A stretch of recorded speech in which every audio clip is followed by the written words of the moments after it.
Okay, so we got this thing towed in. We're gonna check our oil level, and you will see it is bone dry. So we'll wipe it off and stick it back in.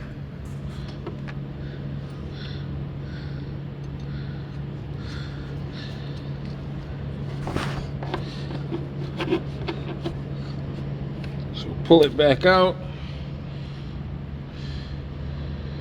And she is bone dry. So that is no good for a 3.6 to be bone dry. So she's at least 2 quarts low on this thing if it's not registered on the dipstick. January 3rd of 25. Let us see what the mileage is.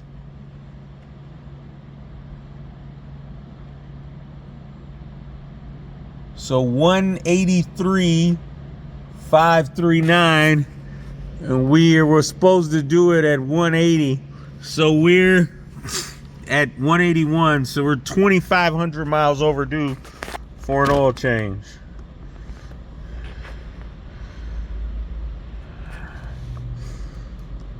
So let us run a code scan here. Okay, so we're done running our code scan.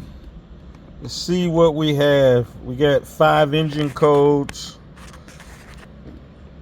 So let us see what they are.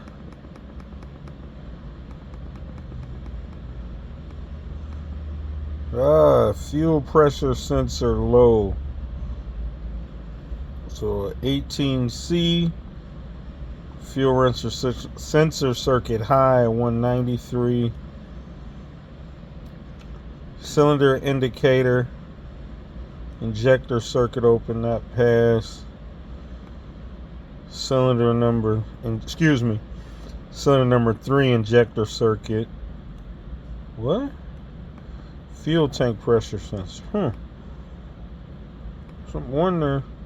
So we got injector circuit on 1 and 3, and as well as a 193 and an 18. So let's save these. Let me go underneath the hood and take a look. Okay, so this is prime example why I always preach that a visual inspection is your best friend. As you can see down there, where is it at? Where is it? Okay, it's back behind. Hold on. Let me come down here.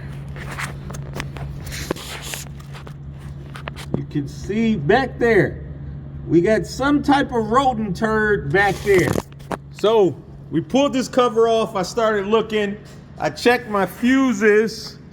And while I was over here looking, I saw something. You see that there? So we have had our buddies in here chewing on some things. And we have circuitry codes. So what we need to do is do a really good inspection on the rest of this wiring to look in to see if we have any other rodent damage any other place. Because if they're eating there, they could have started someplace else. There. That is weird. Oh, and it just came apart on me. So that thing just came apart in my hand when I was trying to separate it. So it definitely needs to be fixed. So that's why I say a visual inspection is always your friend. That's why you want to do a good visual inspection, not just replacing parts due to a code. So, this customer here, which is a newer customer of mine, he came through to me through a buddy of mine. Went to start it up, it didn't start up for him. So he called AAA, and they came out and looked at it, and the driver originally told him, he said, hey, you just need a battery. So he went off of their word, telling him that, hey, you just need a battery. And so he said, well, I won't bother Maurice because he's got a bunch of stuff going on. I'll just tow it to a shop and get a battery put in.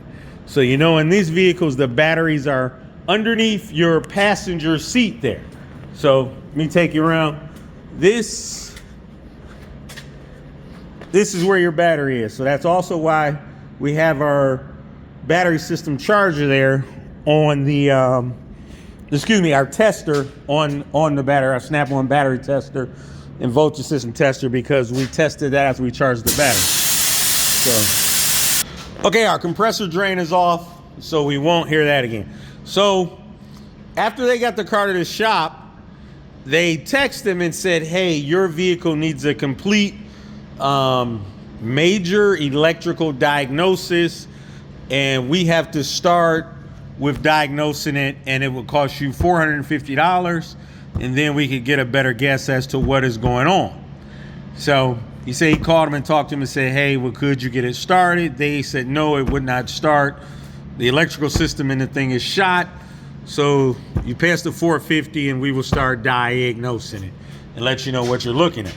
So at that point, he realized it was something deeper than a battery. So he called me and asked me, said, when will you be back in the shop? And I said, I'll be back the 3rd. He said, I need to tow my car to you because I thought I just needed a battery, but it turns out it's not a battery. I got it at XYZ place and they want to do a major electrical system diagnosis, and I would prefer you to do that. And I said, I would prefer you let me do that as well. So he towed it down. We were able to jump it and get it started, but we did notice that it wasn't running correctly. We were barely able to get it up on the alignment rack because, you know, we got a little hump back there where it's got to go up because it wasn't making much power. So we were able to get it in. We charged the battery, and now we're at this point. So we see we do have rodent damage on those wires, so that will have to be fixed. I don't know what that green and white goes to, but I'm wondering, will it still start up? That is my wonder there. Huh. Well, you know, actually, I don't want to continue to run this thing very, very low on oil. So let me top off the engine oil, and then we'll attempt to start it, because it being that low, if damage hasn't been caused, I don't want to cause it.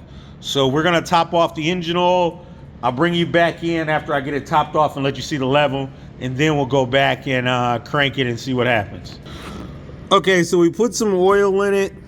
We'll pull our dipstick out, let you see. So you see now oil's actually reading on that stick. Put about 2.5 quarts in there. Give this thing a start. And it's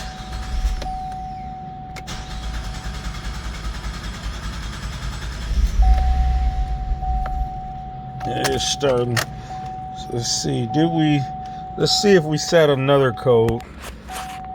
We will just go in the engine. See, so I believe now we had those. Now we got a fuel pump driver. So that went for our fuel pump driver. So with that failed, we're definitely not going to work. Let me see if we can get a clamp on there to jump that. And see if we can make it work. Okay, so we were able to strip back some of that wiring on here. Let me cut my light back on. So you can see we got it stripped back there. So we're gonna get ourselves a connection here. Get that one there. And we'll come around to this end and clip that thing on. Now we wanna make sure this isn't touching any kind of metal to ground out. So now let's go back in and crank her over, and we'll see what we have. So we'll key it back on.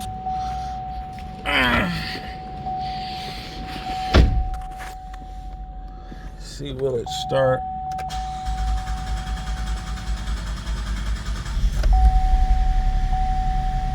So stays running now. Let's see.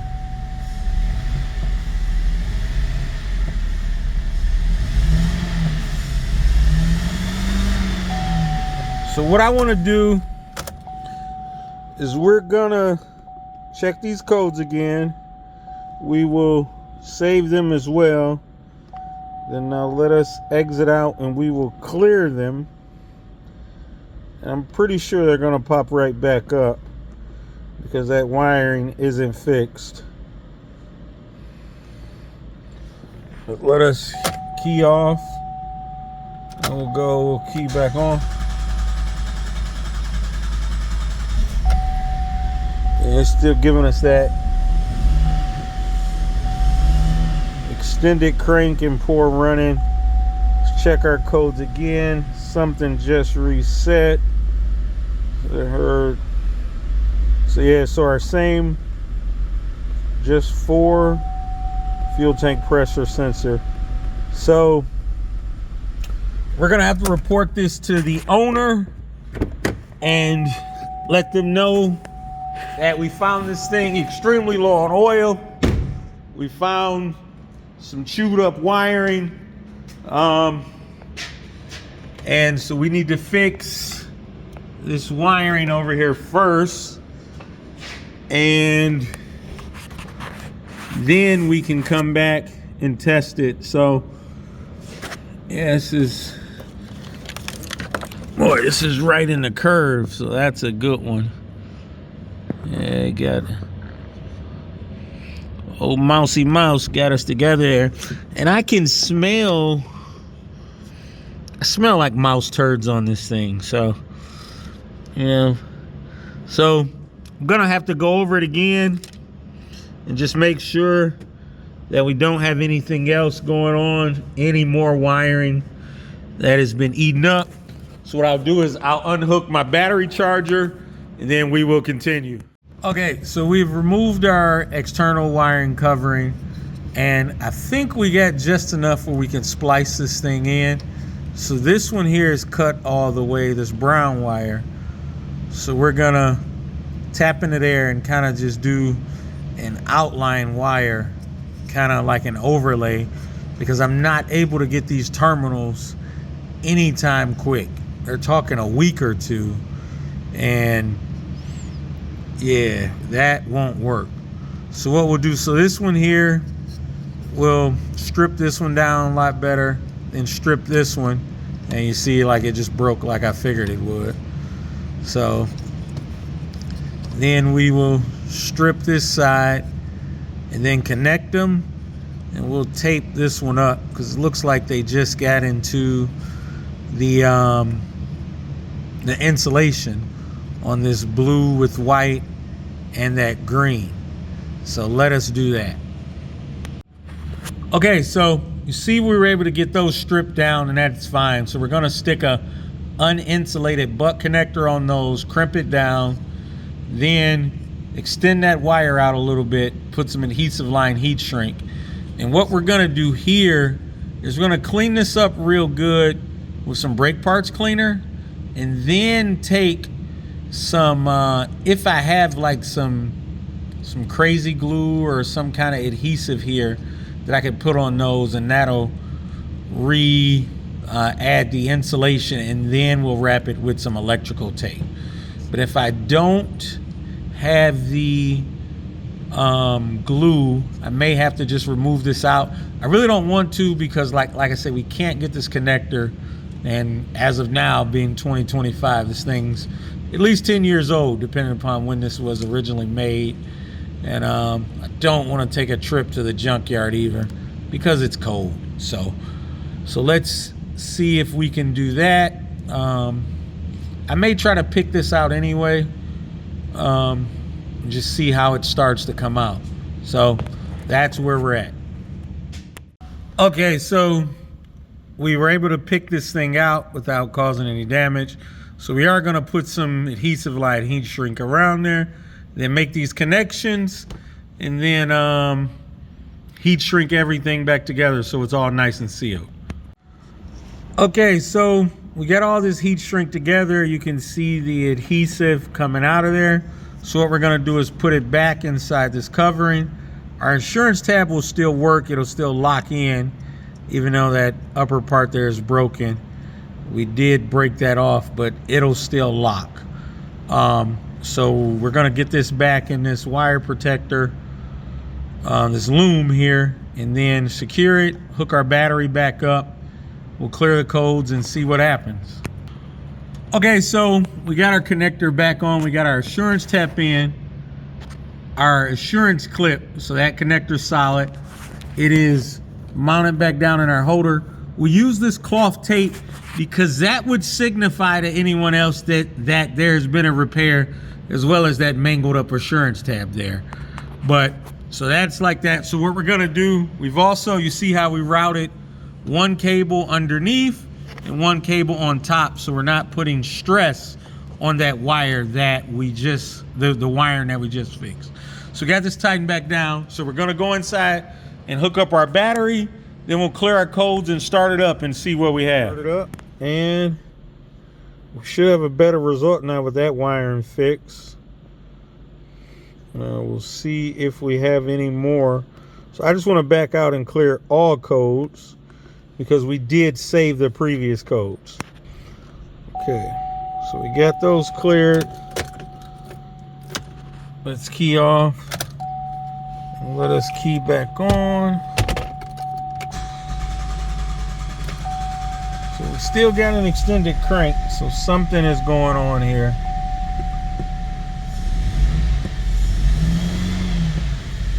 We still immediately have a check engine light, so we have some code still in here. We're still reading the reduced engine power.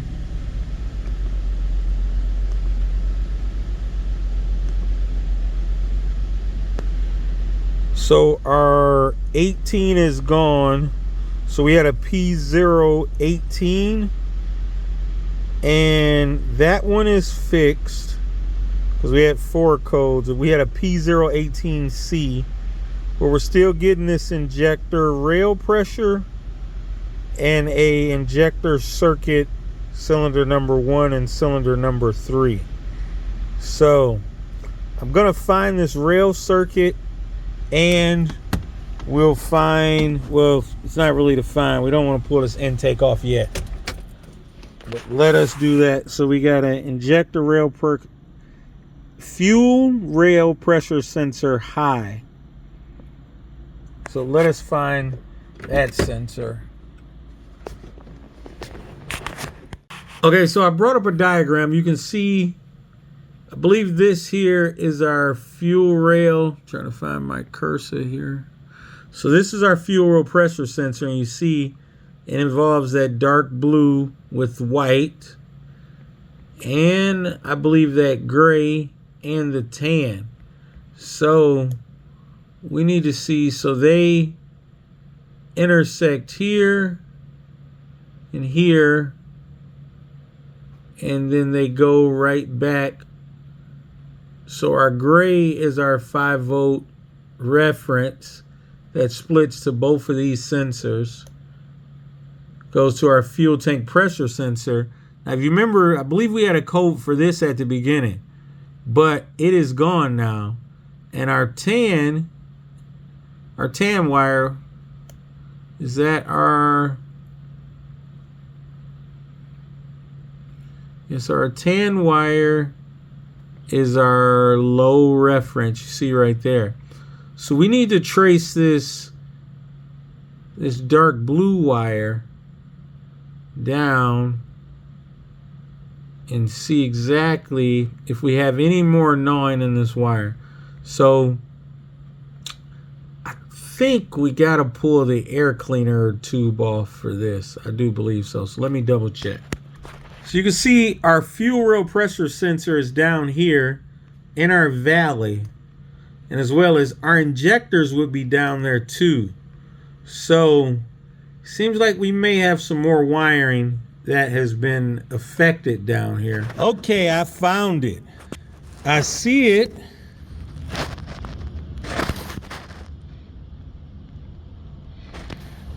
Let's zoom in. You see that right there? You see that wire down there by the power steering hose? That's a brown and a blue. Now,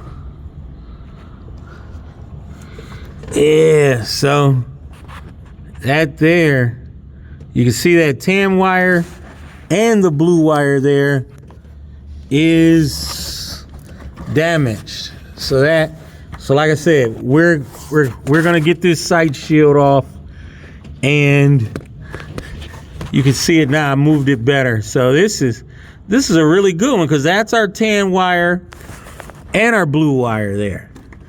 Yeah, so they are both, man. We found some more wires. Shoot, this is okay. So we'll pop this air cleaner off. Get this sight shield off, and yeah, that is good.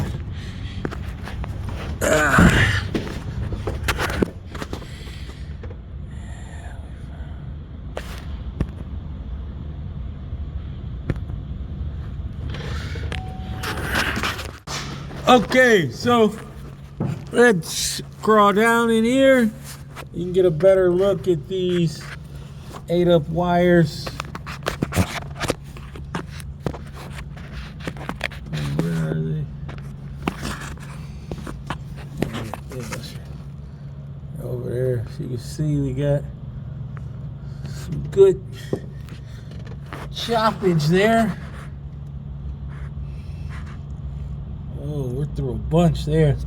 So what we're gonna do is disconnect that top connector, unloosen that from the holder there, and then we'll start fixing these wires. Okay, so you can get a much better shot now of that literally 8-up wiring. Yeah, let me see. Let me see, we got some more light. See all those little teeth marks? Unfortunately, on this one, it's like some of these wires are the same color. So this one may be a little bit more difficult. We got a brown with black, is that pink or something in there? So we're gonna pull this cover back and see what we got. Yeah, he did a great job on this one. You can see the wire in there. So they got 1, 2, 3, 4 wires, and a few of them are the same color. So we gotta figure out a way. We probably are gonna have to pull this intake off, because we're gonna have to trace these wires back so we can get them in the right spot. Yeah, so let us do that. Okay, so the way we're gonna figure out which wire's which, we've already identified this one. We know this one is injector 3, but I wanna find injector 2, because injector 2 goes right there in that first spot to the right. So what we're gonna do is we're gonna take our back probe tool here. We would go on our tan wire way down there on our injector, back probe that, and then we got our fluke meter here, our fluke 87 on ohms with our beep. So we got this blue lead going to our red lead of our meter, and we have our black lead hooked up to a jumper wire going to these wires. So we'll move it around these other two and see which one it beeps at after we get our back probe in. So let's get our back probe in first. Okay, so we got our back probe in down there. Now we're gonna touch, like, see if we go to this wire, which we know is 3, nothing happens. So nothing changes on our meter. But now let's go to the next wire. Nothing changes there on our meter. So this one should be 1. And, so you see how our reading changes.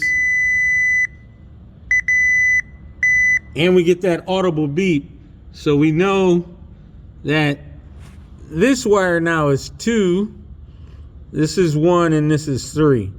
And 2 goes right here. So that is 2. So now I'm gonna put, I'm gonna remove the insulation on those two. So this is 2, 1, 3. This is 2. That one is 3. So you know that one must be 1. And that's in spot.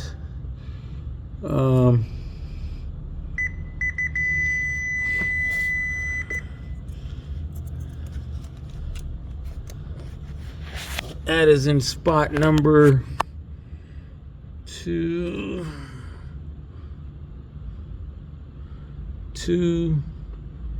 So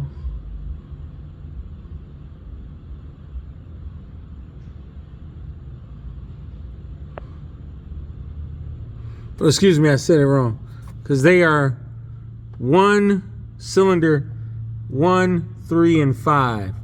So I was completely wrong. This is 3. So this cylinder here is going, excuse me, I'm saying it all wrong. So this cylinder here is 5. This cylinder here is 3. And that front one is 1. So this middle cylinder is 3. And 3 is this one right here. And 3 goes right here in spot number 3. So they go 1, 2, 3. So 3 is this middle wire right here. And spot number 2 is cylinder 1. So 3 goes right there. And then 5 is that long one sticking out. So 3 goes in the middle. 1 is on the end. And 5 is on the other end close to the blue. So this middle one here is 3.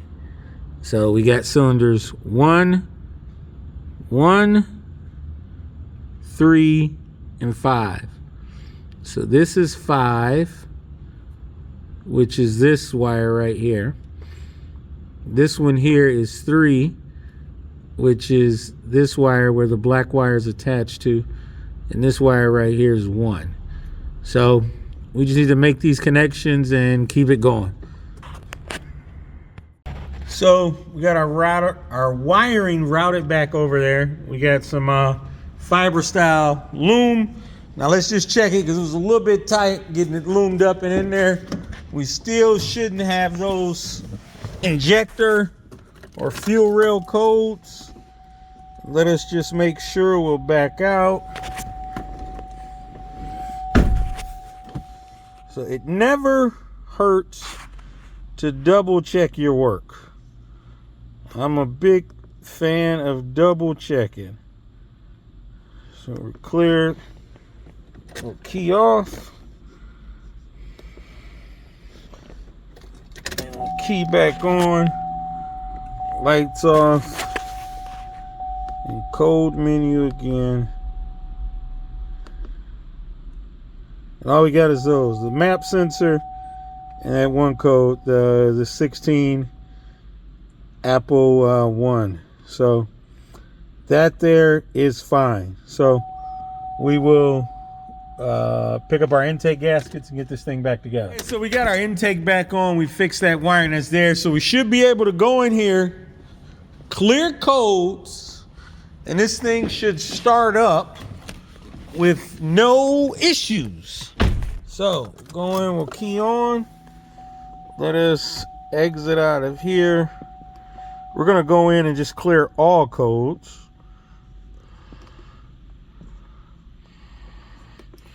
Clear all codes ran by scan, so we'll do that.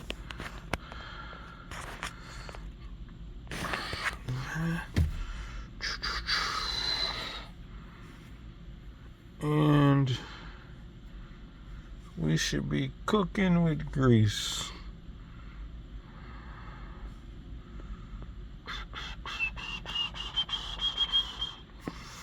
Okay, so we will key off. Now let us key on. See, Only message we got is an oil change light. No what message though? No traction control message. Let's. Oh wait, she fires right up.